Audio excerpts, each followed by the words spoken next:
Morning, everyone. How are we doing? So up pretty early this morning. Got to run down to Fresno. Look at four different projects underway, which will be really fun. So look forward to a couple of walkthroughs. We're looking at. I think there's a couple of different teams I'm using. So want to go check their work, see what's going on, create some more inventory for buyers of pride of ownership rentals. So that'll be fun.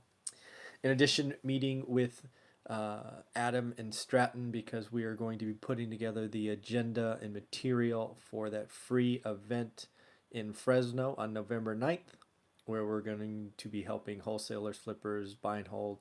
Basically, anybody who wants to get started, or take that next step. We're going to be putting on a free 4-hour event. Just giving back. It's important to do that these days. So, really excited about that. And thus, I have to be up at 5 a.m. to make sure we create these videos. So, what I saw today, first and foremost, is General Motors just reported what the strike cost them, and estimate for around $2 billion dollars, or about $50 million a day. Turns out it was more like 3.8 billion, or almost 100 million a day. So, very costly. That rolled to about, on the income line, almost $3 billion, right? 2.9. So pretty expensive.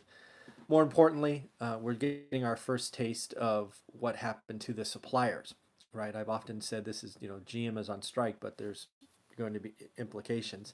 And there's a company called Lear. I'm actually not sure what they supply, but they're quoted in the article of saying it started to cost them 50 to 75 million a week. So again, we're going to see impact of the 40-day strike probably through a lot of the automotive suppliers as well. Moving on, we had Alphabet, aka Google. It's funny, they made over $10 a share and then missed by $2 a share. When I was growing up, it was always, or when I was much younger, uh, 37 cents a share. It's 19 cents. I mean, because companies would split their stocks to keep the price, artificially low, right? It was always the same amount because it was always the same value. But anyways, I just laugh when I see $10 a share and missed by $2. But when you really dig in, because their revenue or their top line was okay, it was the bottom line. It's because they had record investments in things like cloud computing. Looks like Google or Alphabet is investing for something they have coming. So it looks like the analysts out there are giving them a pass. Looks like pharmaceuticals are doing okay. Both Merck and Pfizer reported. Not only did they report, but they beat top and bottom. And not only did they beat top and bottom, but they beat top and bottom and raised both of them. So looks like it's a good time to be a supplier of a pharmaceutical company. Beyond Meat, for actually, I think I mentioned them once before in competition to McDonald's and Burger King, but it looks like they posted their first profit, beat expectations, but warned of having to discount more going forward because of competition. Again, actually, I have one question for you out there. Anybody actually ever tried the Beyond Meat stuff? I haven't yet, as I said in that McDonald's article, still haven't. Plant-based meat product. Supposedly tastes pretty good, but love to hear from you if you've tried it. Let me know what you think. Give me a score of, 0 to 10. Where would you put the burger?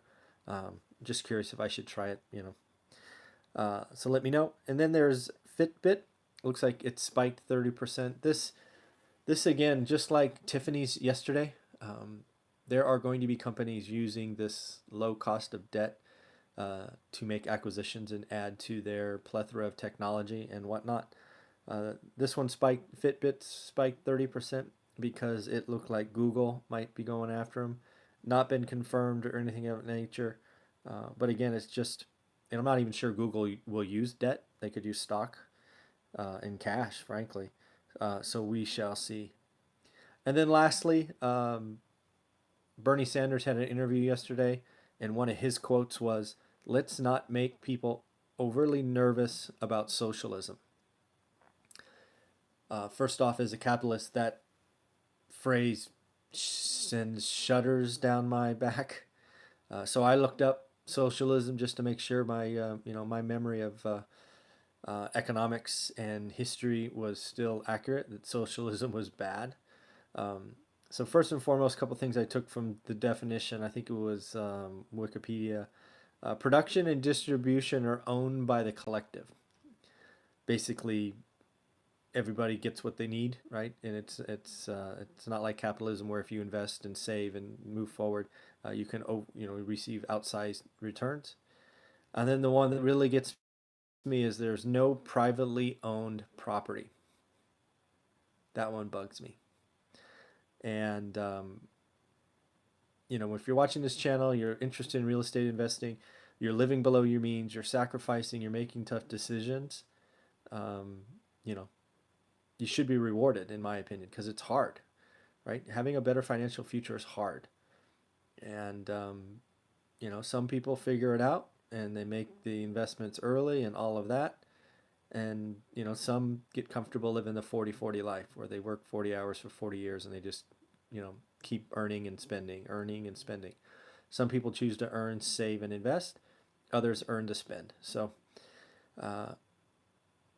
Bernie, you've had a decent message a lot, but being sticking yourself to socialism is probably not the way to get elected. I don't think so. Tweak your message. You have something to say, but anchoring yourself to socialism is probably not the way to garner support because that's all we're going to hear. When you talk, I won't be able to listen past socialism is good, which is what I hear you saying. So, not a politician by any stretch. There's just certain words that set me off, and socialism and communism are one and two.